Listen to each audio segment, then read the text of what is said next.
Hi, welcome to episode 86 of Talk About the Passion. My guest today is Kevin Grant, singer for the excellent Massachusetts band Wirelines. This is Kevin's second time on the podcast. The first was back in 2019. Remember 2019? What was that even like? And that was episode 38, and we did a backstory episode, which was great. I recommend checking that out. On this episode, though, we talk about the most recent Wirelines record, Harvest Verses. We dive right into this and hit every aspect of it from, when songs started being written, the recording process, and Kevin talks about a lot of the lyrics on this record. I love his lyrics on this record, and, hearing him explain what some of them mean was great. As I've been doing as of late on this podcast is including music from artists. And on this one, I've included two from the new record, starting with This Arc, which you will hear as soon as I shut up here. And then Semtex shows up sometime later in the episode. With that said, you should definitely buy this record. It sounds really good on vinyl, and the packaging is top-notch. It's an analog recording, and, the versions of the two songs you're going to hear on this podcast will give you a good idea of what they sound like. But it's compressed into this crappy, podcast MP3 that's, fine for a voice, but, music, you're missing out. You can pick up a copy of this at blindragerecords.limitedrun.com, and Wirelines has a Bandcamp page as well, which is wirelines1.bandcamp.com, and that's the numeral 1 after Wirelines. A couple more things. I'm on social media, Facebook, Instagram. Just search for Talk About the Passion podcast to keep up to date with what's going on here. If you follow this podcast, you probably have noticed sometimes episodes show up every week. Sometimes they don't. What are you going to do? Well, you can subscribe wherever you listen so you don't miss out on any new episodes. Kevin and I are planning on doing another episode soon to talk about Black Flag, which should be pretty cool. So keep an eye out for that as well. In the meantime, though, here is episode 86 with Kevin Grant right after This Arc from the new record Harvest Verses. Thanks for listening. If the rock is burning, I'll cool it down with you. If the river is rising, I'll rise above it with you. This arc will see me through. This arc will see me through. Sing with me, baby. Yeah, sing and make no sound. Harvest verses, I pull them from the ground. We'll lose this wicked town. Take the very stem of it and watch them run your down.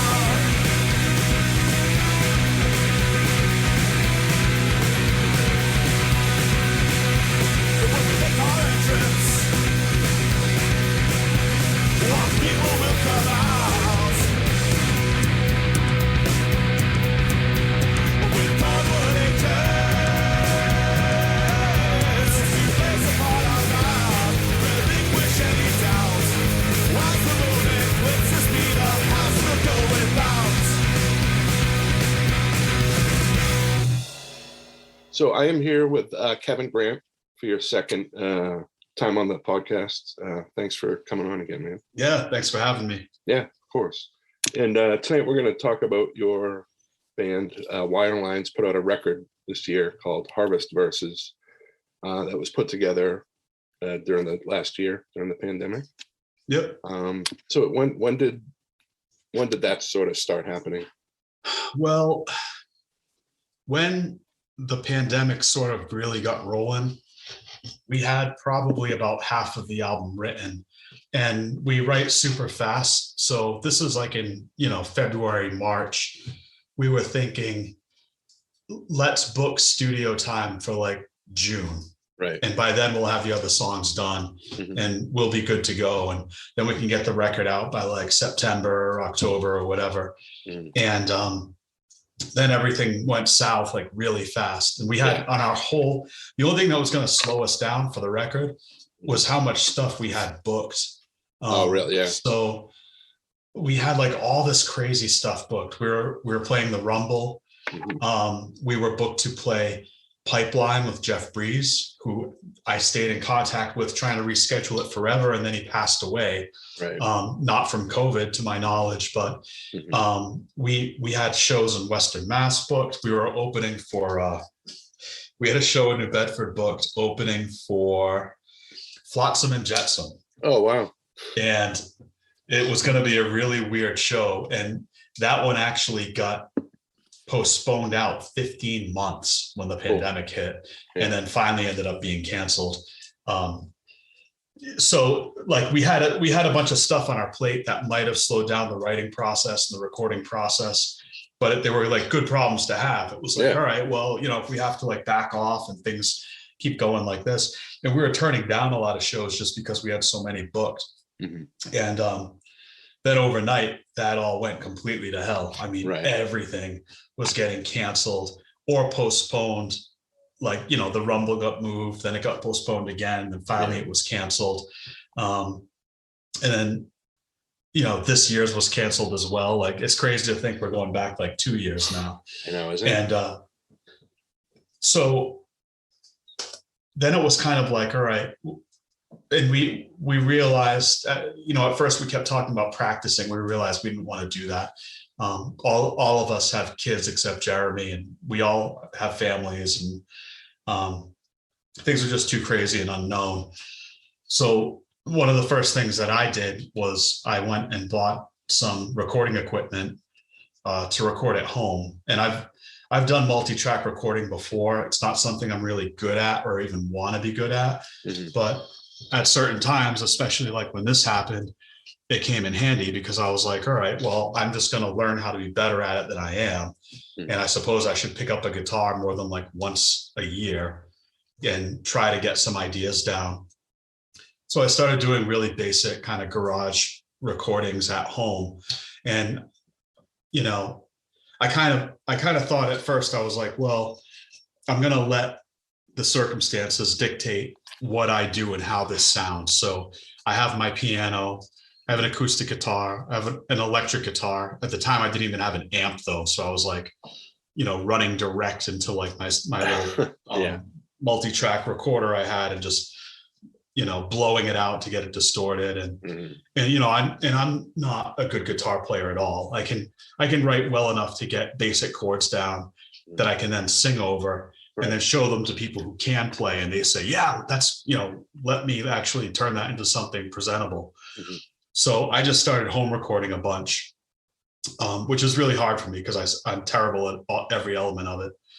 So, and the other guys were writing away too. So I was just posting, not with any goal or finish line in mind, but I was posting the solo stuff I was doing. And, the guys were like, we want to do like that song or that song. And I was like, all right, cool. Now we've just added like 2 more songs to the 6 that we had. We really want to do a full length. So things started to kind of improve at the end of the summer. It was like the first wave was over. Right. And nobody was vaccinated yet, but things were like settling down. We were all like kind of quarantining and being relatively smart. So we're like, all right, let's try to practice here and there and see what happens. So we go in and practice and just write. And obviously we had no shows on the horizon, so it wasn't like we had to keep our old stuff fresh. So we didn't touch anything that we'd already written and recorded, just wrote. And we started thinking about, what are we going to do? Like, when can we record these songs? Where do we want to go? And our first 2 recording sessions have been with Trevor Vaughn down here. And we love those, but we kind of wanted things just to sound different for the next one. So Jeremy had worked before with Alex Garcia Rivera, who has Mystic Valley Studios. And he really, really was pushing hard to work with him, and was like, I love the way everything sounds that I do with him. And it's all analog, which that really appealed to me because I haven't been able to do an all analog recording with anybody in a long time. And so we contacted him, and he basically said, we have a window of time right before Thanksgiving, or it won't be until after the holidays. Mm-hmm. And we weren't quite ready for before Thanksgiving, but we took it anyway. Yeah. And I'm really glad that we did, because the second wave started right after that and everything went to hell again. And we didn't practice or anything for a long time after that. Not like nothing happened. So we went in, and that might have been the only part of it that wasn't ideal, is that some of the songs were really, really fresh, and none of, like, I think we'd only played 2 of those songs live ever. Mm-hmm. I think 2, because our last shows were midway through February. Right. And then we had written, and at that point, only 2 of them were practiced enough to play live. The other 4 weren't. And all this other material had never been road tested. And I'm a guy who firmly believes in road testing material before you record it. I don't I don't care how big your band is. I feel like your album should be written and played 1,000 times before anybody even shows up at the studio. I don't feel like it's the time or place to write. But of course, most big bands, that's exactly how they operate. They won't even talk to each other from the last tour to when they walk in the studio to do a new record. But I feel like the songs don't truly get written until you hammer through them in front of people and in lots of different circumstances, and you just kind of wing it with things, and beautiful things will happen. And you're like, oh yeah, I got to remember to do that again. That was great. Or, your guitarist will do something killer, and everybody afterward is like, whatever you did, don't change it. Do that again.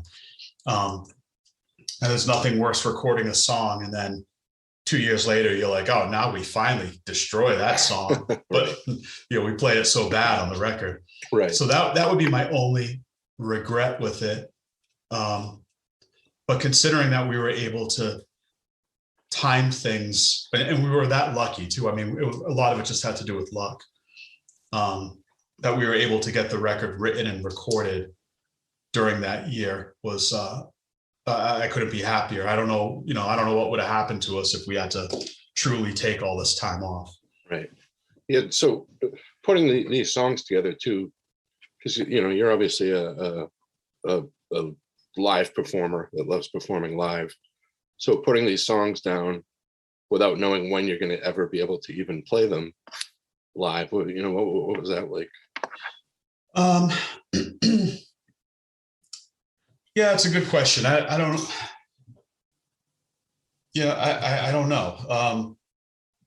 I mean, the albums are great because, a show is such like a kind of ethereal thing. It's like you prepare for it, it happens. There might be photographs or maybe some live footage or something, right? But you might not even remember it after a few years, and the people who were there maybe won't remember it, especially if they go to a ton of shows. Right. And so it's a great night and it's a great event, and it's kind of like, your chance to jump Caesar's Palace on your motorcycle. But a record, if you do it well, it's kind of there for posterity. You can really lay down something and do it well. And if you think about it enough, it's something you can be proud of, when you're in a nursing home someday, or when you're long gone, your grandkids could play it or something. So they're super different, and they complement each other differently. Right. I love doing both things. And I think, but again, it's like when I'm playing live, I feel like that's when I'm actually doing a lot of the writing, because I'm trying different things and, developing the kind of, really sinking into the song. So when I go in the studio, it's like, oh yeah, I know this like inside and out. You've lived with it. Yeah. Right. Exactly. And so how much rehearsal did you actually get to do before actually recording this? Well, we practice in the best of times once a week for 2 hours a week every Sunday night.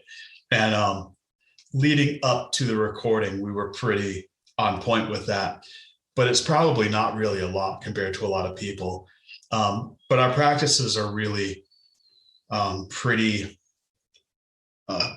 business oriented, I guess you'd say. We don't screw around a lot. We don't talk much. Everyone shows up on time. We have a strict time that we cut off.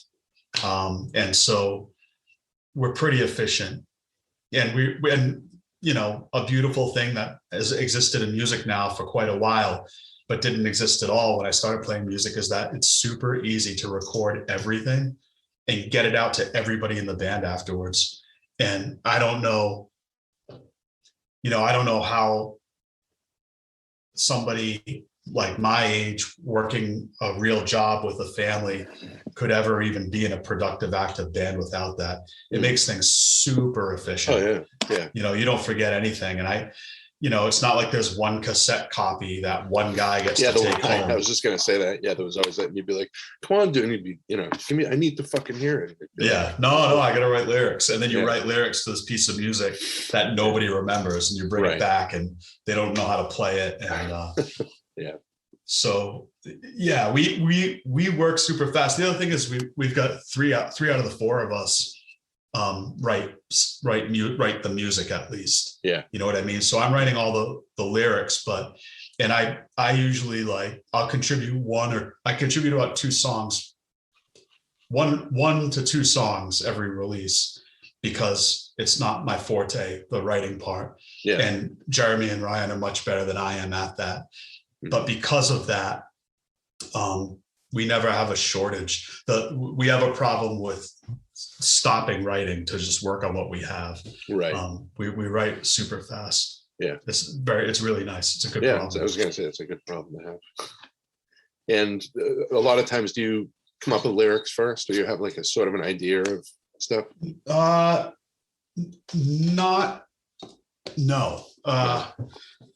I'll have things in my head. Like sometimes I'll think of things and just jot them down in the notes in my phone. Right. But it won't be like, a lot of times it won't be rhyming couplets or anything. It'll just be like a phrase, like, and I'll put it away because I feel that it's really important to write to the piece of music.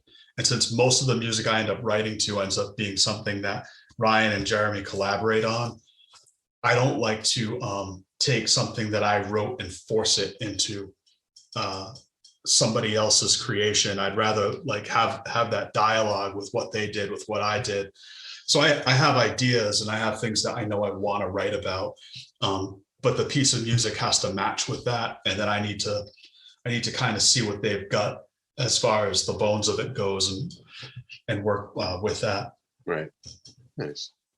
And so you guys go to record this. How long were you actually recording?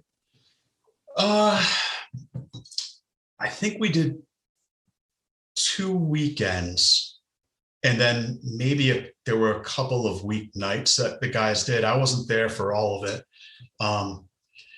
I was there for, I think, the first day of the first weekend just to do scratch vocals if they needed it. And then I split. I wasn't there at all the second day.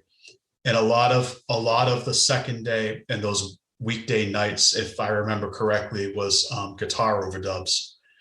And then I came back in on, I think, if I remember right, the following Saturday, and I did all my vocals the following Saturday. I don't think we left at anything.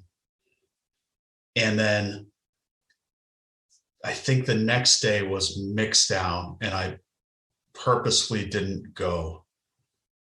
I'm trying to get more hands off for things like that, because I feel like when I'm involved, if I listen to it for too much, I can't hear it anymore. And I'd rather not listen to it, hear what other people do with it, and then give my notes afterwards, rather than, listen to something for like 60 hours straight. I mean, there's songs now that I recorded almost 20 years ago that I'm only starting to hear as music again, because I listened to them so many times during the making of it. I don't ever want to hear it again. Oh yeah. Yeah. And when I do, it's like takes me right back to listening to levels and listening to like, did my voice crack on a certain word and all that stuff.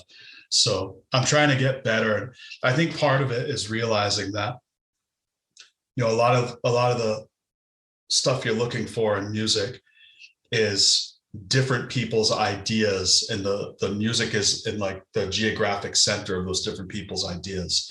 So the more that I can remove myself, because I've already done words and I've done my singing, and I'll just talk about what bothers me a lot in a certain mix. But the more I can remove myself from trying to make it what I want, the more it lets something really nice happen when other people get in there and say, this is what I hear in this. Yeah, you know? yeah. It's good to have other musicians that you work with that you can trust to Yeah, for sure. do that part. You know, when I had my band Presley, Arnie Yep. kind of took the reins of that. He was kind of like he loved sitting there listening to the same fucking song for 9 hours in a row. And Yeah, Ryan tweaking Parker. it.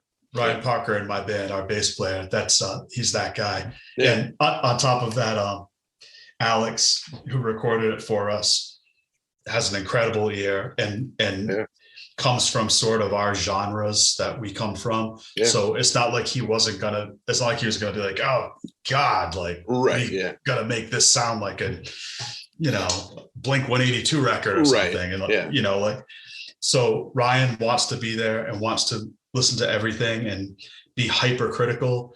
And it was already in the hands of a guy who I knew was totally beyond competent and not going to drop the ball. And that's quite all right by me. And we might have had minor notes after the first couple of mixes, but we were super happy. So no complaints. Right.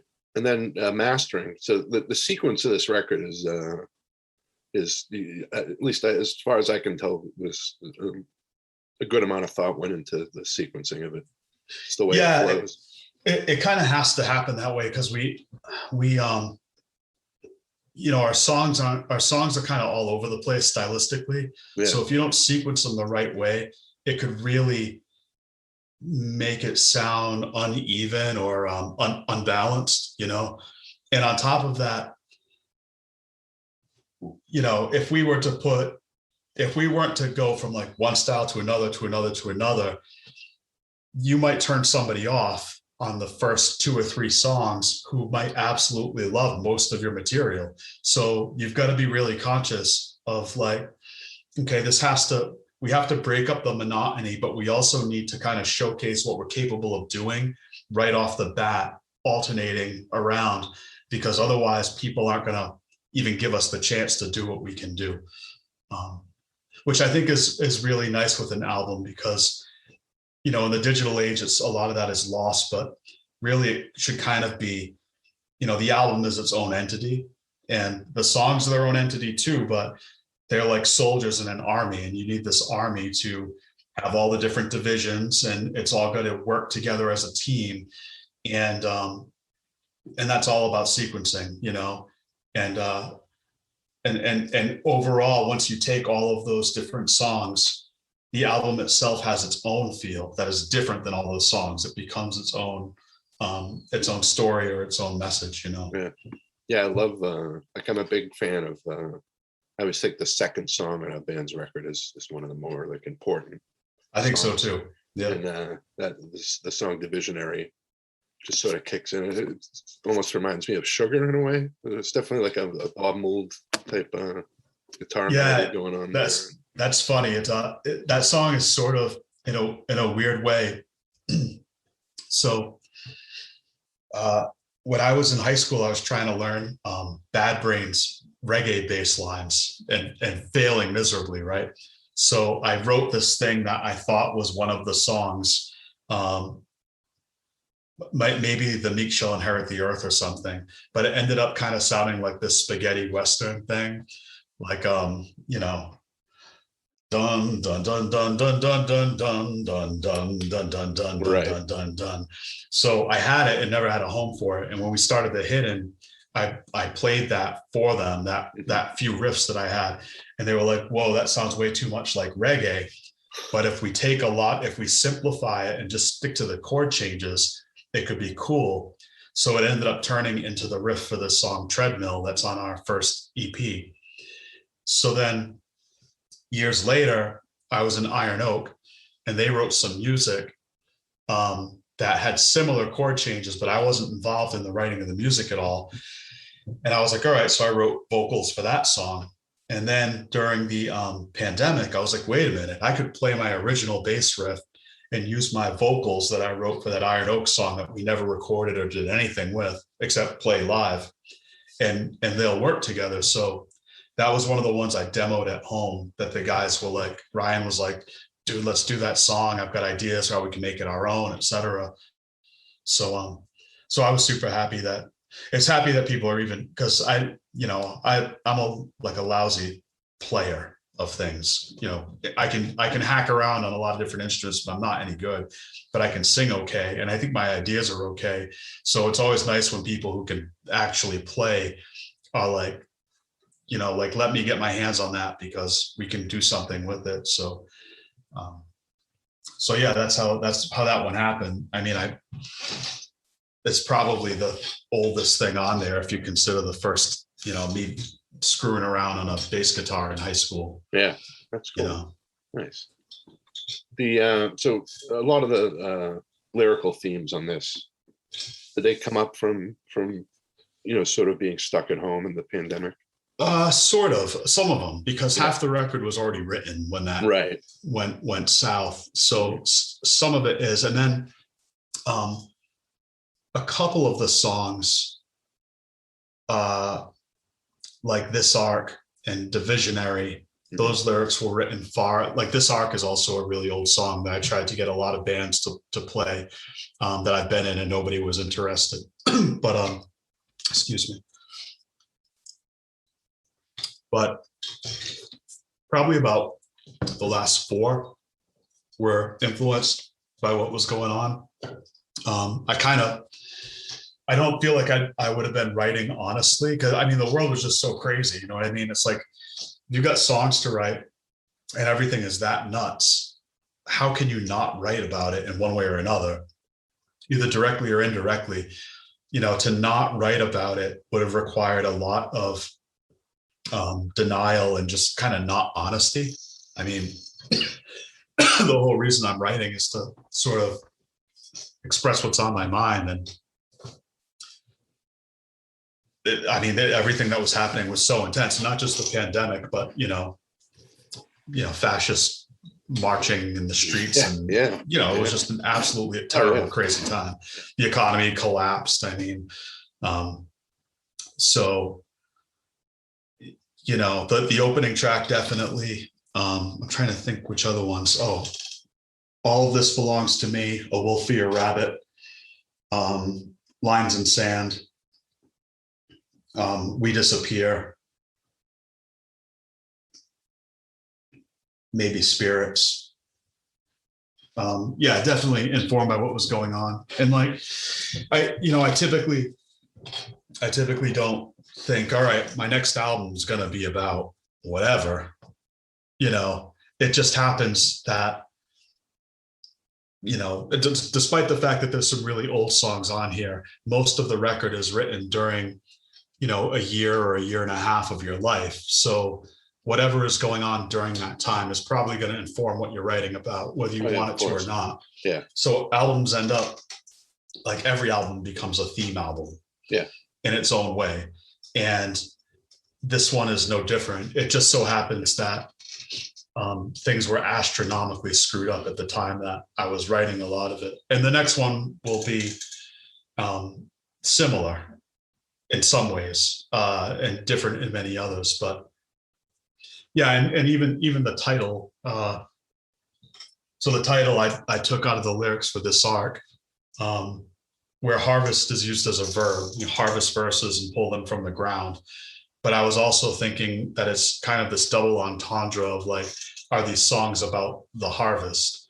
And I was kind of thinking, the harvest is, the late autumn or late summer, early autumn, where everything is dying and everything is ending. And that was sort of a season that the world, I felt, could be entering into, like, maybe this is the end.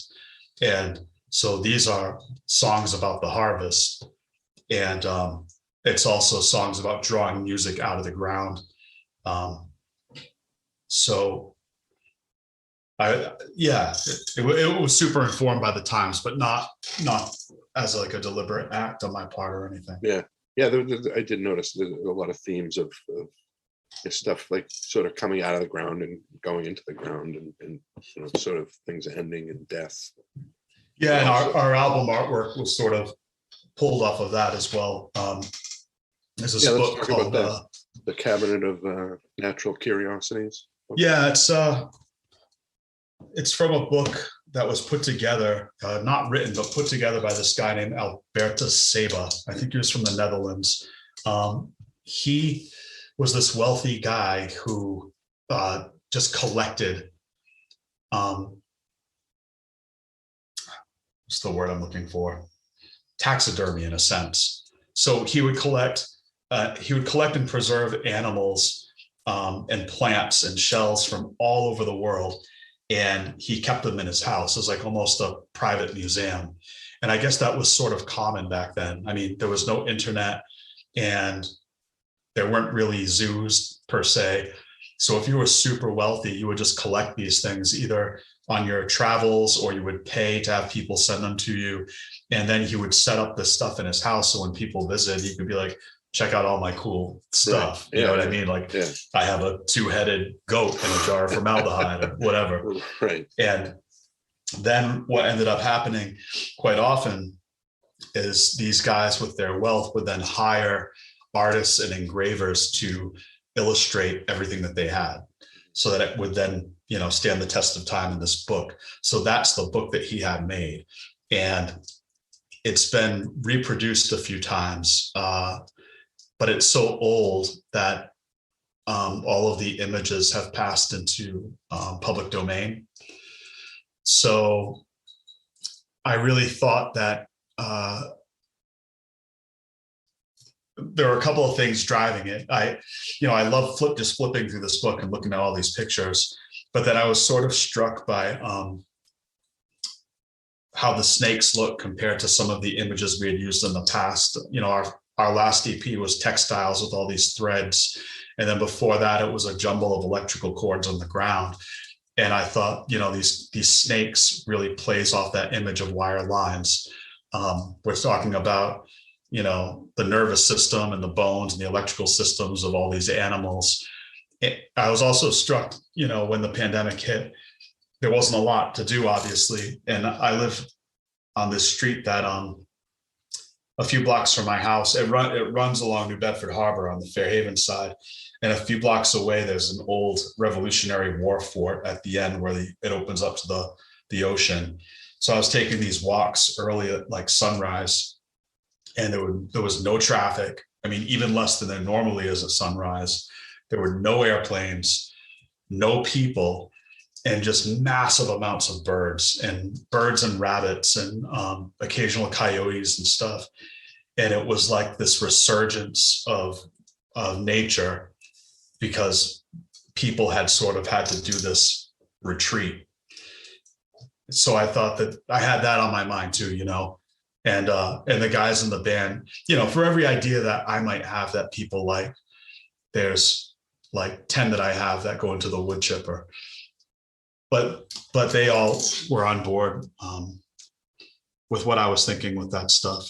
And Ryan really took the lead. Ryan, our bassist. I had some that I liked. I mean, I must have probably sent them like 70. I mean, the book is a big book. Yeah. And then I gave the book to Ryan, and he came back with a bunch that he liked. And that ended up being like our list. Yeah. And now the person who did this, Kit. Yeah. Kit is Ryan's cousin. Okay. And they're a graphic designer by trade.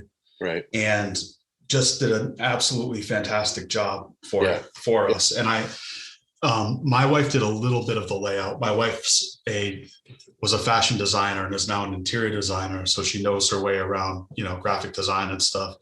So when the label picked us up, all that we had put together at that point was the front cover. So there was no back cover, no lyric sheet, no labels done. And we were in a race to get the pressing plant working on the actual album because they're so backed up. But in order to do that, we needed the layout done for the labels themselves. So that part was done by my wife just because I knew we could get it done really fast, and she did a great job. I'm super thankful to her as always. But the rest was done by Kit, and we took some time with it, but we wanted to rush. We had a lot more time with the album artwork because that just had to be done by the time the record was pressed. And although we wanted it done quickly, we also didn't want to cut any corners at all. I think physical albums in the days of digital music, it's 100% about the care that's done in the packaging. Yeah, no, and you can see that with. I think we had a thread on Facebook a while back about just some of the just completely terrible fucking graphic, like anything that's come out on Tang Records ever, and just I don't know what's going on in some people's minds. I understand it more when all there was physical releases, right? So some bands could be like, who cares? Yeah, just slip one through, right? Whatever. Yeah, like you got the cassette where it would just be the square album artwork at the top. All the SST cassettes. Yeah. And then it would just be typed in like generic font at the bottom. Exactly. So bad. Yep. But I don't know why people are still on that mindset. I mean, and there are people out there, big people on big labels putting out records where I'm like, you've got to be kidding me with this artwork. Yeah, there's like a Quiet Riot album, and not that those bands were ever like purveyors of right, of refinement, graphic design, but still. Right. But so it's cool that bands like you guys are mindful of that, because I think just the people into music that want to spend money on stuff nowadays want a good product. So this definitely looks pretty awesome. Thank you. Great job. Yeah, just the way that the lyrics are presented, and it's nice.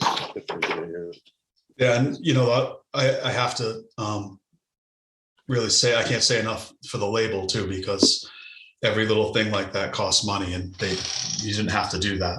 Right. But James at Blind Rage, he 100% understands, and a lot of the records he puts out, if they're not like that, it's because it doesn't suit the band. You know what I mean? And, and for some bands, it's not. That album would look ridiculous in the eyes of a lot of bands, right? And it wouldn't match the music at all. But he didn't. There was never any pressure at all to not make it look really nice, and he's really proud of it too. And we're just, I can't say enough for him and the label and the work that Kit did as well. Yeah. So how did you get hooked up with the Blind Rage Records? Well, so we, nobody was interested in our last record. Nobody was interested in our demo. Used to people not really, chomping at the bit to put my records out. So we were pretty fully resigned that we were going to put this out, but that we wanted it to be on vinyl. Right. And, because we're not a label, that just makes it so much harder, especially when all the pressing plants for vinyl are super backed up. Because if you're a label that bangs out 6 or 7 releases a year, you're going to go to the front of the list versus some random guys in New Bedford, Massachusetts, Right. So we knew that was going to take a long time. We got the front cover done, and I was sending out some advanced downloads to people and stuff. And then one day Ryan called me and he's like, dude, let's just put the record out like online today. And I was like, you know what? Enough. You're right. Let's do it. That was like in April. Yeah. That was when was that?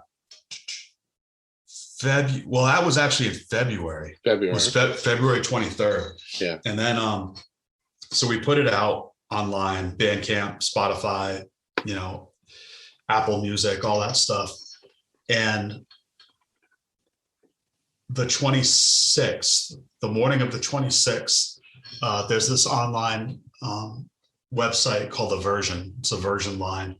And he's covered my stuff for a long time. And I'm a big fan of his. He could be a real harsh reviewer of people's music. So I like that, because I know when he says something good, I feel like I accomplished something. And so he did a write-up on the fact that we put it out online. And he was, in the review, he says something along the lines of like, I don't understand why more people aren't interested in this band. It boggles my mind that no label has put any of their stuff out.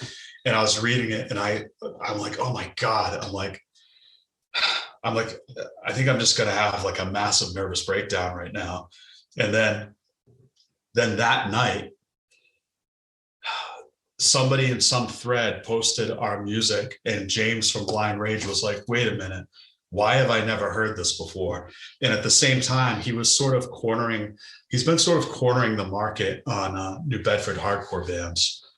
So he's put out a bunch. So he put out Holy Hands, which has our bassist Ryan is in that band, and my old bandmates, two of them now from the Judo Airs, are in that band. He put out Stone Fleet, and both of those guys are in that band as well. Springtide with Trevor Vaughn and Martin Johnson.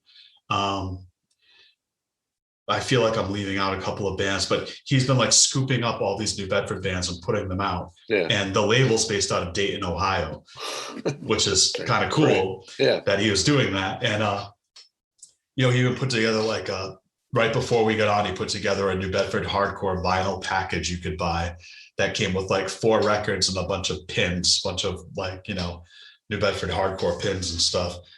So he messaged Ryan and was like, let's put this out, get me the files tomorrow. Let's do it right now. And we're like, I can't freaking believe it. And for me, it was the perfect, it was like, if I had to, write down a sort of dream scenario, for us, it was perfect because it was a small label that had a really respectable, cool, interesting roster of bands. It wasn't all like pigeonholed into one style, but at the same time, it was all cool bands and that we liked. And it would be a vinyl run, a limited run, small run, but cutting no corners physically. And it was just like a perfect situation. And so we've been in talks this whole time about the next things that we're doing with him. So it was really exciting and really, really, really grateful to James for doing that, and super happy to be working with Blind Rage on things. So going back to the lyrics and the song Lines in the Sand. Well, first, you guys did a video for that song to a crowd of mannequins.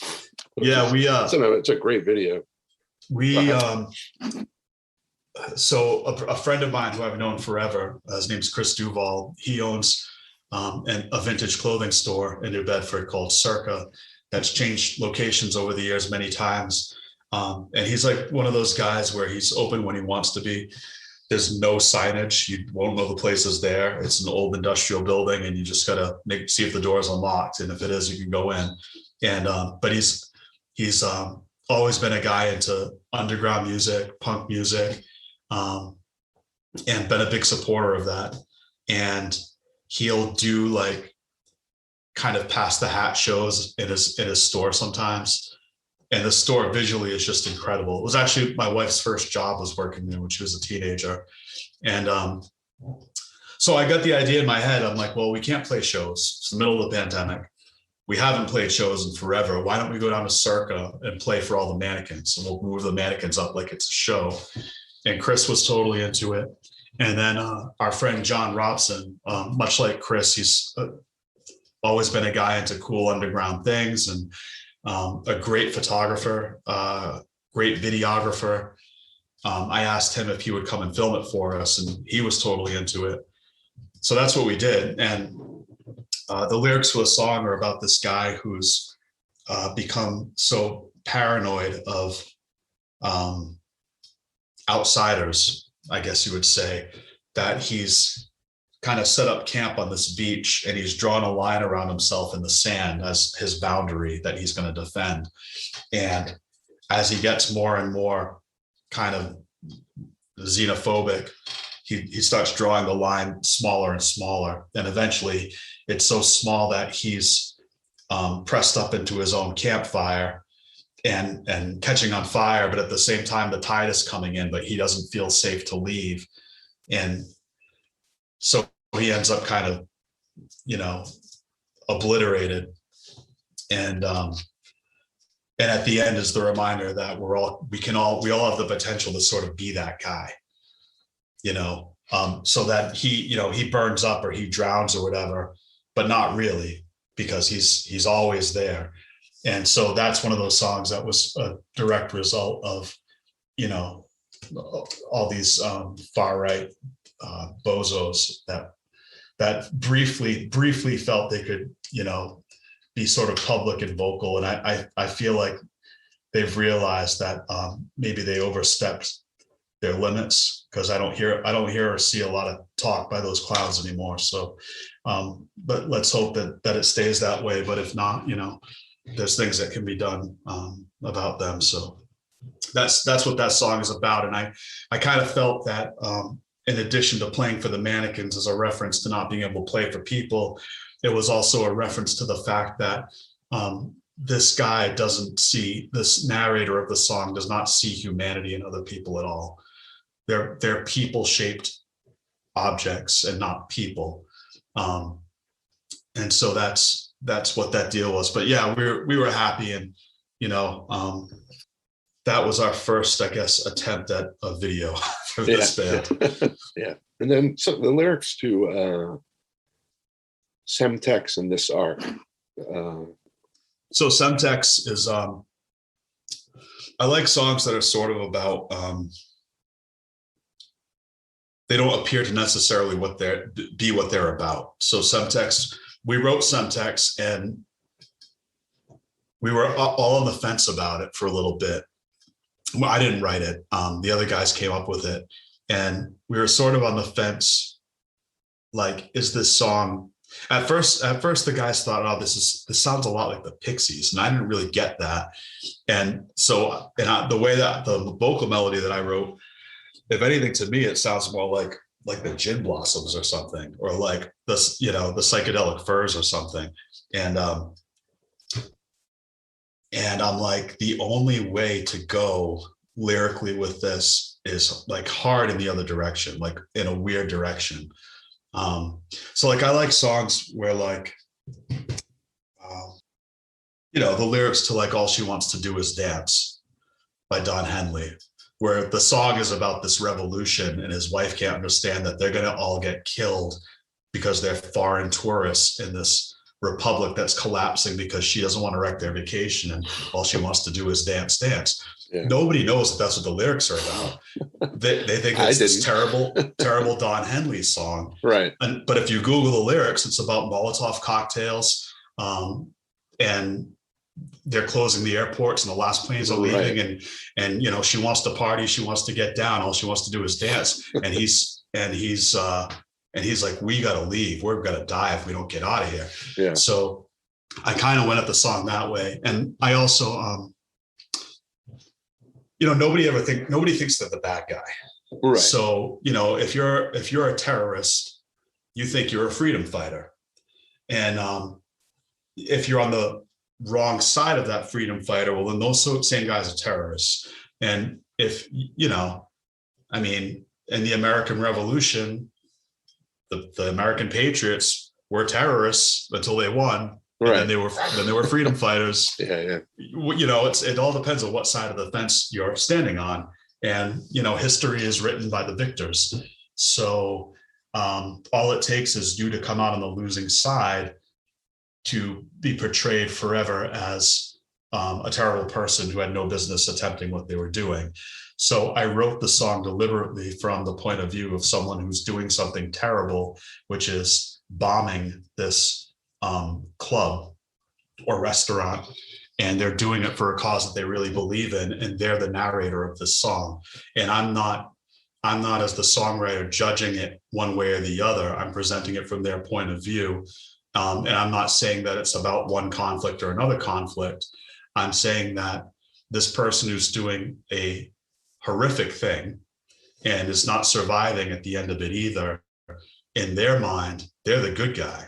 Like their mission accomplished. Like I did this for love of country and I sacrificed myself. And they also have this delusion that someday people are going to appreciate what I've done. Right. Yeah. Which is a delusion from that all sorts of maniacs always have, you know. Yeah. If you read like the accounts of John Wilkes Booth after he killed Lincoln and is on the run, he cannot believe that he's not being celebrated. And like, he's like, I can't, like, not even the Confederate States are happy that I did this. He's in complete astonished. I mean, absolutely can't believe that this was how it was reacted to. And because he thought he was a big hero, and would be embraced as one. And so that's what that song is about.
And the other one was, this arc I wrote a long time ago. And it was about a relationship I was in.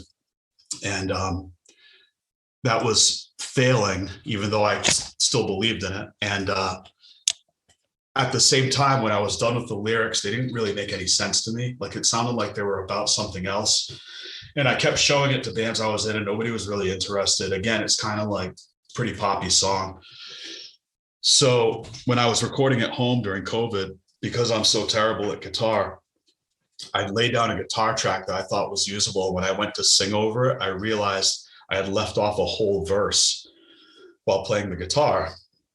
So I was like, well, far be it from me to like aim for perfection. I'm going to leave it alone and just cut a verse of lyrics. And when I cut a verse of lyrics, suddenly what remained made perfect sense. And I realized that it wasn't about that relationship at all, at least not anymore. It was about my love of music and what music means to me, also in the midst of a pandemic, that I will find a way, even if I can't have a band or band practice or shows or a recording studio, I'll order stuff online. I'll get better at the things I'm terrible at, and I'll still be able to make music. And that's what this arc in the song, with the lyrics ending up the way they were, it was sort of like this mistake that sort of had to happen for that song to finally be finished, 20 years after I wrote it. Yeah. And and suddenly I knew what the song was about, because I think songs have their own identity and their own messages that often the people writing them aren't privy to. And that reveals itself over time to them too, not just the listener. Yeah. Yeah. How does that feel as an artist to have, like you were saying, Right. maybe lyrical ideas you've came up with years ago, and then they, sort of just showed their face a little more, 20 Yeah, years well, it's, I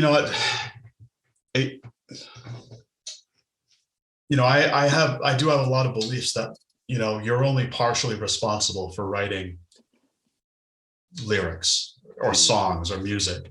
And a lot of it is we're just sort of translating things that we don't even understand the full meaning of. We feel them, it's like dreams. You can have a dream that's really deeply upsetting, but makes no sense at all. And you're like, why was this so emotionally, why did this impact me so much? Doesn't even make sense. Or, Grimm's fairy tales don't make a lot of sense, but they've stood the test of time for hundreds of years, and kids are still fascinated, and we still retell them. And the reason is that it is making sense. It's almost like if you're not a computer programmer, software for your computer is just gibberish. But when you put it into the computer, it allows the computer to run. And I, in some ways, I feel like lyrics and songs and poetry and dreams and fairy tales act on us as software, and our brains are the hardware. It doesn't matter that we don't understand what it means. It's going to run its program and debug and defrag things or whatever. So when I leave myself open to the fact that as a writer, I'm no different with my own songs, I think that's when things come out the best. And it means that I might not know what I'm writing about for sure, even though I feel it deeply and I wrote it and care a lot about it. It might not even fully hit me for years as to what it really meant or anything like that. It doesn't mean that I'm writing especially deep songs at all. I mean, I feel that way about all the music that I like. I just don't want to take. I don't want to take full credit. I don't think that the craft of writing it is as important as letting your guard down enough for things to just kind of happen and not question it too much. Yeah, being interpreted how they're interpreted by the listener. Yep. So there's a song in here that you didn't write the lyrics to. My mom said. So who's Ron Allen? So Ron Allen is one of my favorite skateboarders who ever lived. He was like an elder statesman of street skating when I was a teenager. I want to say, let's see, he's around 60. He might even be 60.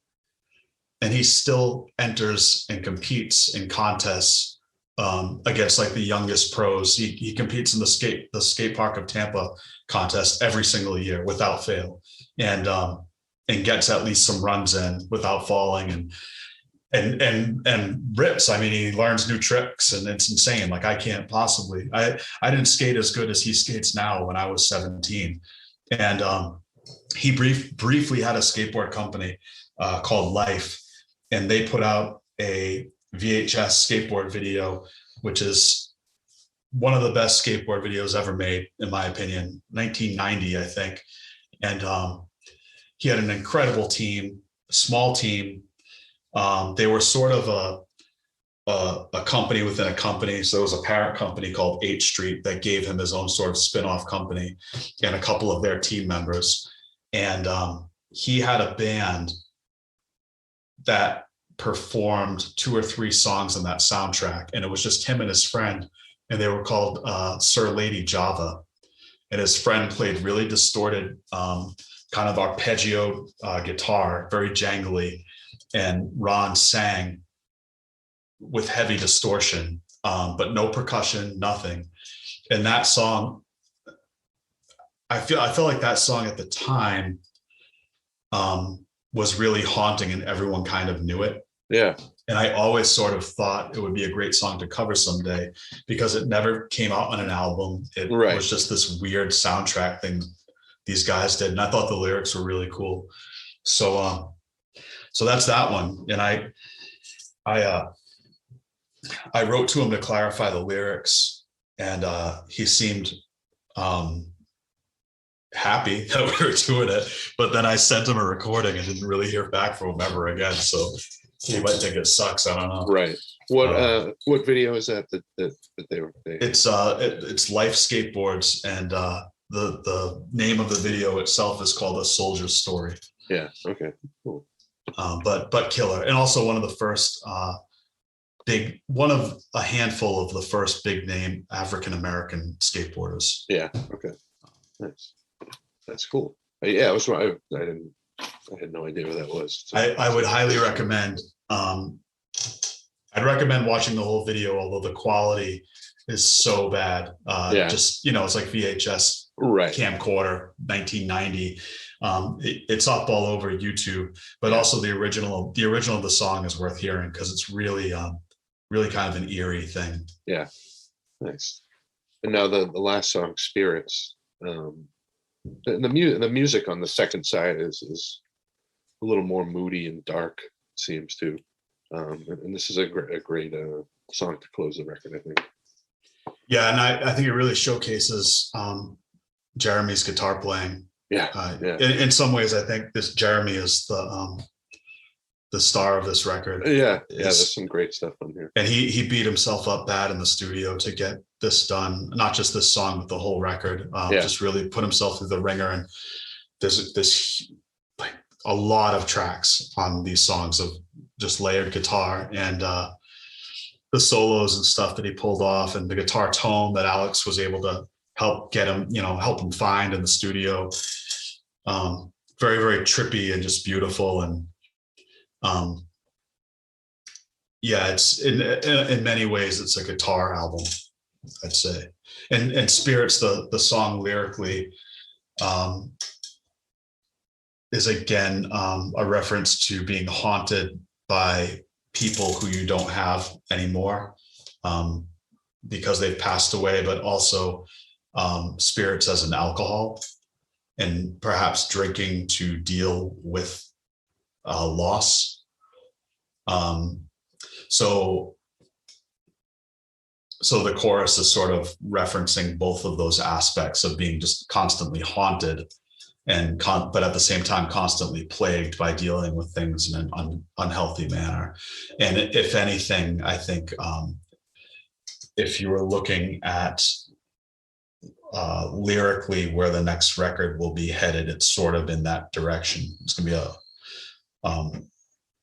I think I'm not alone in saying that I lost a lot of people in the last 2 years or year and a half, or I think a lot of people have, not just with COVID, although certainly some of that, but just a lot of drugs and a lot of people taking their own life and stuff, and just been really, really grim. And it will be hard for the next record, which we've already written a lot of, to not represent that sort of heavily, I think. Yeah, of course. And as far as playing live, you guys did your, you played your first gig back in September. That was the first one in over a year, right? Yeah, and it was an eye-opening experience in a lot of ways because we did it over. My idea was, let's have our big comeback be Labor Day weekend, and I'm gonna book Friday and Saturday and Sunday, and we're gonna do Providence, New Bedford, and Boston, and I'm gonna stack it up with all these bands. And very quickly I realized that booking bands, which is a pretty thankless job in the best of times, has turned into a complete nightmare post-COVID. Not only dealing with bands, but the turnover of promoters at clubs and booking guys at clubs closing their doors, bands agreeing to play and then backing out. Eventually it got to the point where I whittled down my grand plan of 3 consecutive shows to 1 show at the Middle East upstairs. And I washed my hands of working with the lineup, and I just put it in Aaron Gray's hands, and he was struggling with it big time too. And eventually I kind of jumped back in, and we got Mini Beast, Pete Prescott's band, and Deprogrammer Cult, which that was their first show ever, because the first show that they had planned to be their first show was at Kodo a couple of weeks ago, which we also played. And the show ended up being great. It was weird, but the turnout was way better than I was afraid it would be. It was technically our record release show. But the Middle East was exactly as I remembered it. And there was a good amount of people there, and they paid more attention than I remember crowds paying attention to bands at before. I don't know if it's maybe they thought it was special to see a band again. It was just a weird vibe where everyone was kind of like not taking for granted what was happening. Yeah. It's probably a mix of that and just, people aren't going to just fucking hang out at a bar. You're going. No, right. They're not killing time. Yeah. Like nobody's gonna go see a band and not like really want to see a band these days. Yeah. And the club was happy. They said it had been one of their better nights since COVID, and we were certainly happy. We sold some records, and it was great. And then after that we did a Halloween show. We played as the Smiths at O'Brien's, which was fantastic. It was a packed house. All the bands were great. Another band played as the Pixies, and another band was Smashing Pumpkins. And it was great to learn those songs. It taught us. I've always loved the Smiths, and they're hard songs to play. And it taught us a lot about, what we're capable of sounding like. Even though we try to push that envelope anyway, it was like, oh, this, like, I didn't think we could sound like this. And that was just a great night. And then we played Kodo with Deprogrammer Cult again, and Bedtime Magic. That was our second show ever with Bedtime Magic as well. Another great show, great turnout. I couldn't like that venue more. Everybody got paid. Yeah, it was great. And Salem's just a great, great town. It's one of those places that I visit, and it's on a short list of places that I visit. And I'm like, I could totally live here and be happy. Yeah, I kind of miss living up there. I lived up. That's sort of where I grew up in the North Shore. And, oh yeah, and I definitely miss it. And you get the feeling that it's a real kind of sense of community. Yeah, because it's not a super small town, but it's not a big city. Yeah. So it's like if there's a heavy show in town that night, it's probably where most of the people that you want to hang out with are going. Yeah, exactly. Yeah, everyone's going to go there. Yeah, doing the Smith songs. How was that going into? You obviously those lyrics are like me ingrained in my head from listening to them since I was a teenager. So that must have been cool to kind of get right into them. Yeah, it was super cool. It was really cool. I think the hardest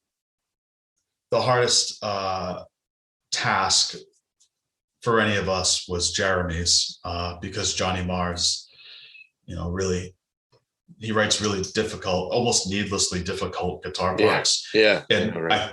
And part of it is too that in the studio he might, I was reading about I think it was How Soon Is Now. He said he had something like 15 layered guitar parts. Yeah. And then live they would play, I think their last tour, they had 3 guitarists on stage, like kind of 2 guys off to the side. Yeah. And so you think that the guitar part that you're hearing is just this guitar part, but you're hearing 15 guitars. Yeah. Yeah. And he makes things needlessly difficult. And the bass playing is not a joke either. I mean, it's all kind of hard. They're hard. They're not easy songs. So it was a good challenge for us and a good break from messing with our own material for a while. And now we're back in writing mode. I think we're kind of turning down shows again. I think just because COVID seems a little weird right now. Yeah, definitely. And that they had it seems like the Slapshot weekend, a lot of people got sick from, and those were at venues where you need to have a vaccination card, and technically you're supposed to have a mask on when you're not drinking. Right. Yep. And if it's happening there, it could happen at any show. And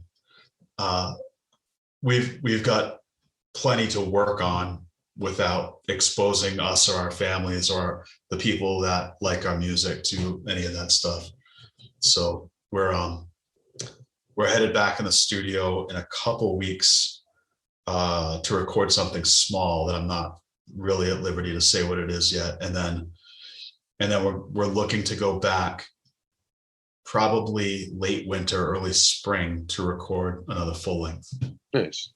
And do you have any of that stuff together, or is it Yeah, we've sort of got skeletons? we're about the halfway point. Yeah. I think 5 or 6 songs in. Right. And now that we don't have anything really ahead of us, especially after this little recording thing we're doing, we'll move pretty fast. I'm pretty sure. I'm chomping at the bit to write again. So I haven't written an original song since a year ago because of outside of some solo demo stuff, some of which will be on the next record. But yeah, I'm really looking to write. We're ready. So, and we want to keep the same team together, like, same studio, same layout people, same label. I think we got a really nice formula on the last one, and we don't want to break it if it's not broken. Yeah. And you're someone who's always, you can tell puts, everything and your heart and soul into your music. And do you think having, sort of all this time where you're not performing live is honing that even, into a, your...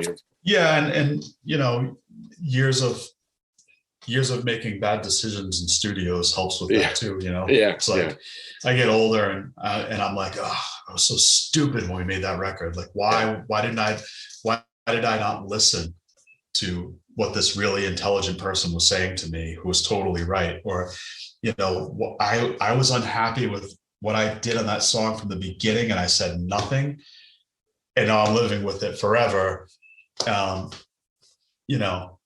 So I've also been in bands that were super inactive. I mean, would play 1-2 shows a year, practice 1-2 times a year, and was my only project at the time. Or, Iron Oak, we did 1 recording session. You can hear it online. I put it up for free online a few years ago, but we never released it physically. We could never get past some of the personal demons in the band to ever make a successful recording, including the one that we did, which we fell on our faces with. And so I'm not going to take advantage of being with a group of guys who are able to with their lives. I'm not, and I'm not slighting anybody for past things that happened. I'm just in a spot now where the stars have aligned, and it's like, all right, we can do this. Let's write. We've got a good practice space. We're in good places in our lives, and we have some support outside of the band. So let's not blow it. And let's keep chugging away. Yeah. So, thanks for doing this. Yeah, of course. Thank you for having me. Yeah. So if someone wants to buy this record, is it still available right now? Yeah. BlindRageRecords.limitedrun.com. Okay. And I would highly suggest checking out all the other bands in the label, because James knows how to pick them. Yeah. There's a lot of really, really interesting bands that I've been kind of snatching up that I only would have discovered because he asked to put our record out, and I'm super grateful that I found them.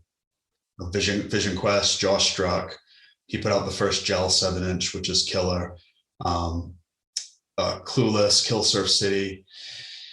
He's done some stuff with former members of Brainiac, who are all Dayton guys. So it's not all like strictly hardcore. There's this band O Condor that's fantastic.